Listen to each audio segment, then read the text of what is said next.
یہ ہے وہ میدان جہاں پر ابراہیم علیہ السلام کو نمرود نے آگ میں ڈالا تھا۔ آپ دیکھ سکتے ہیں کہ یہ میدان کتنا وسیع ہے۔ اس میدان کے اندر وہ سب سے بڑی آگ جلائی گئی تھی جس کے اندر ابراہیم علیہ السلام کو ڈالا گیا تھا۔ یہ ہے وہ مینارہ جس مینارے کے اوپر چڑھ کر نمرود دیکھ رہا تھا کہ ابراہیم علیہ السلام جو ہے آگ کے اندر کس طرح سے جل رہے ہیں، حالانکہ جل نہیں رہے تھے، آگ کے اندر موجود تھے۔ تو اس مینارے کے اوپر نمرود چڑھ کر، یہ مینارہ تو آج کل جو ہے نا ٹوٹا ہوا ہے، لیکن اس دور کے اندر صحیح سلامت تھا۔ بسم اللہ الرحمن الرحیم، السلام علیکم ورحمۃ اللہ وبرکاتہ۔ میرا نام ہے عبداللطیف چوہان، جناب علی۔ ابھی موجود ہوں میں بابل شہر کے اندر، اور اس مقام پر موجود ہوں جہاں پر ابراہیم علیہ السلام کو آگ کے اندر ڈالا گیا تھا۔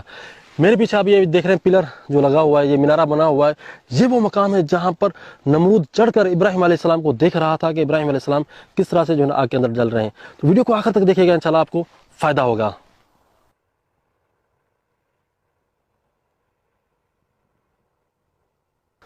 میرے پیچھے جو یہ میدان دیکھ رہے ہیں، کہا جاتا ہے کہ اس میدان کے اندر ابراہیم علیہ السلام کو جو ہے آگ میں ڈالا گیا تھا۔ وہ آگ جو ہے نا اس میدان کے اندر جلائی گئی تھی۔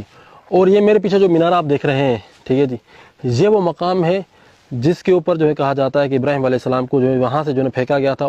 یہ جو مینارہ میرے پیچھے آپ دیکھ رہے ہیں، اس مقام پر چڑھ کر نمرود ابراہیم علیہ السلام کو دیکھ رہا تھا کہ ابراہیم علیہ السلام جو ہے کس طرح سے آگ کے اندر جل رہے ہیں۔ اس میدان کے اندر وہ آگ جلائی گئی تھی جس کے اندر ابراہیم علیہ السلام کو آگ میں ڈالا گیا تھا، اور یہ ایریا بابل شہر سے تقریباً کوئی 15 کلومیٹر دور ہے۔ یہ مقام ابھی تک موجود ہے، یعنی کہ ہزاروں سال گزرنے کے باوجود، اور وہ مینارہ بھی موجود ہے جہاں پر نمرود چڑھ کر جو ہے دیکھ رہا تھا کہ ابراہیم علیہ السلام جو ہے کس طرح سے آگ کے اندر جا رہے ہیں۔ تو سارا منظر جو ہے نا یہاں سے جو دیکھا جا رہا تھا۔ چلو جی چلتے ہیں اس مقام کے قریب۔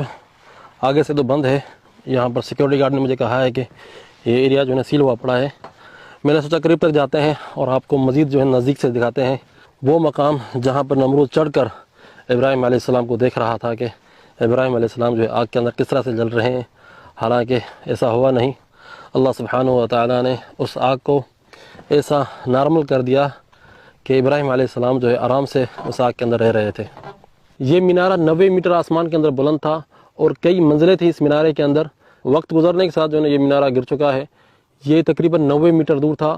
اس مینارے کی چوٹی کے اوپر چڑھ کر نمرود دیکھ رہا تھا کہ ابراہیم علیہ السلام جو ہے آگ کے اندر کس طرح سے جل رہے ہیں، اور قرآن مجید کے اندر اللہ سبحانہ و تعالیٰ نے یہ قصہ بیان کیا ہے۔ نمرود کی کوئی ذاتی دشمنی نہیں تھی ابراہیم علیہ السلام کے ساتھ، تو نمرود نے پھر ابراہیم علیہ السلام کو آگ میں کیوں ڈالا؟ اس کا ذکر قرآن مجید کے اندر آیا ہے۔ اللہ سبحانہ و تعالیٰ فرماتے ہیں، قال لأبیہ وقومہ ما هذه التماثیل التي انتم لها عاکفون قالوا وجدنا آباءنا لها عابدین قال لقد كنتم أنتم وآباؤكم في ضلال مبين۔ یہ ہے وہ مینارہ جس مینارے کے اوپر چڑھ کر نمرود دیکھ رہا تھا کہ ابراہیم علیہ السلام جو ہے آگ کے اندر کس طرح سے جل رہے ہیں، حالانکہ جل نہیں رہے تھے، آگ کے اندر موجود تھے۔ تو اس مینارے کے اوپر نمرود چڑھ کر، یہ مینارہ تو آج کل جو ہے نا ٹوٹا ہوا ہے، لیکن اس دور کے اندر صحیح سلامت تھا۔ تو اس مینارے کے اوپر چڑھ کر نمرود دیکھ رہا تھا کہ ابراہیم علیہ السلام کس طرح سے آگ کے اندر جل رہے ہیں۔ جناب علی، یہ تاریخی آپ جگہ دیکھ سکتے ہیں کہ کس طرح سے جو ہے نا یہ جگہ ابھی تک موجود ہے، اتنے ہزاروں سال گزرنے کے باوجود۔ اس ایریے کے اندر جو ہے نا ابراہیم علیہ السلام کو آگ میں جلایا گیا تھا۔ یہاں پر تالا لگا ہوا ہے، ہم اوپر نہیں جا سکتے، تو میں نے سوچا کہ یہیں سے جو ہے نا ویڈیو بنا لیتے ہیں۔ یہاں تک پہنچنا بھی بہت بڑی بات ہے، اگر اوپر نہیں جا سکتے تو کوئی مسئلہ نہیں۔ میں نے سوچا کہ آپ کو نا یہیں سے یہ ایریا وزٹ کروا دوں جو حضرت ابراہیم علیہ السلام کے ساتھ جس کا تعلق ہے۔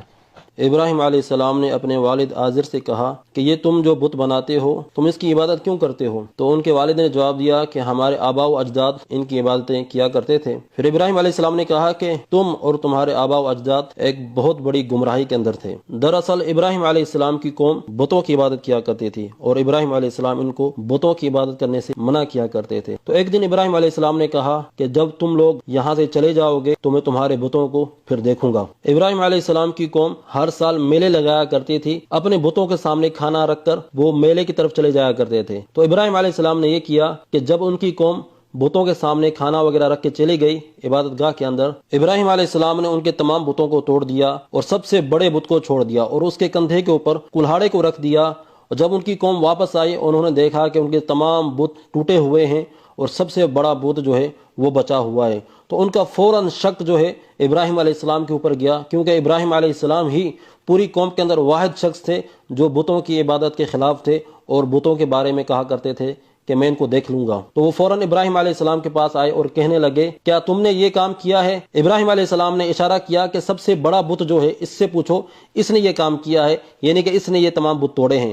تو انہوں نے کہا کہ یہ تو پتھر ہے، پتھر کس طرح سے بات کر سکتا ہے؟ تو ابراہیم علیہ السلام نے کہا کہ جب یہ پتھر بات نہیں کر سکتا تو تمہاری حاجتوں کو کس طرح سے پورا کر سکتا ہے؟ پھر ابراہیم علیہ السلام نے کہا کیا تم ان بتوں کی عبادت کرتے ہو جو تمہیں نفع بھی نہیں پہنچا سکتے اور نقصان بھی نہیں پہنچا سکتے؟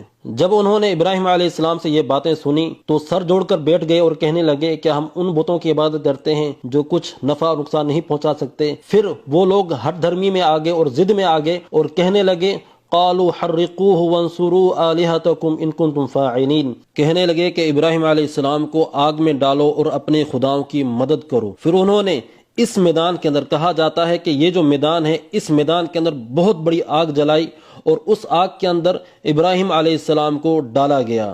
پھر اللہ سبحانہ و تعالیٰ کا کرشمہ ہوا، اللہ سبحانہ و تعالیٰ نے آگ کو حکم دیا اور کہا قلنا یا نار کونی بردا وسلاما علی ابراہیم۔ اللہ تعالیٰ نے فرمایا کہ ہم نے آگ کو حکم دیا کہ اے آگ تو ٹھنڈی ہو جا اور سلامتی والی ہو جا ابراہیم علیہ السلام کے لیے۔ ایک بات عام مشہور ہے کہ ابراہیم علیہ السلام آگ کے اندر 40 دن ٹھہرے تھے، لیکن کسی صحیح حدیث کے اندر یہ بات ذکر نہیں ہوئی کہ ابراہیم علیہ السلام جو ہے اتنے دن آگ کے اندر ٹھہرے تھے، لیکن یہ ضرور ہے کہ کچھ عرصہ ابراہیم علیہ السلام نے آگ کے اندر گزارا تھا، اور نمرود کی پوری قوم دیکھ رہی تھی کہ ابراہیم علیہ السلام جو ہے آگ کے اندر آرام سے رہ رہے ہیں۔ جب اللہ سبحانہ و تعالیٰ نے آگ کو حکم دیا کہ ابراہیم کے لیے سلامتی والی بن جا، تو وہ آگ اتنی نارمل بن گئی کہ اس آگ سے ابراہیم علیہ السلام کو سردی بھی محسوس نہیں ہوئی۔ اگر کہتے کہ ٹھنڈی بن جا تو اتنی ٹھنڈی ہو سکتی تھی کہ ابراہیم علیہ السلام کو سردی لگتی، لیکن وہ بالکل نارمل اور بالکل نرم بن گئی کہ ابراہیم علیہ السلام اس آگ کے اندر آرام سے رہ پا رہے تھے۔ جب ابراہیم علیہ السلام کو آگ کے اندر پھینکا گیا تو اس آگ نے ابراہیم علیہ السلام کی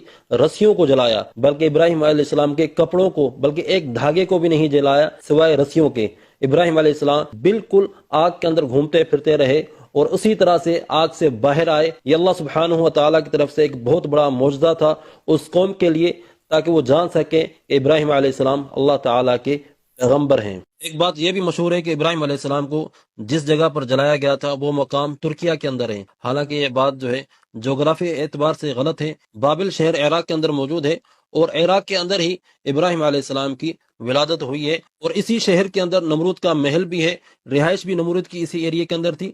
تو اس مقام پر کہا جاتا ہے کہ ابراہیم علیہ السلام کو آگ کے اندر ڈالا گیا تھا۔ تو تقریباً یہ جگہ جو ہے میرے نزدیک تو صحیح ہے۔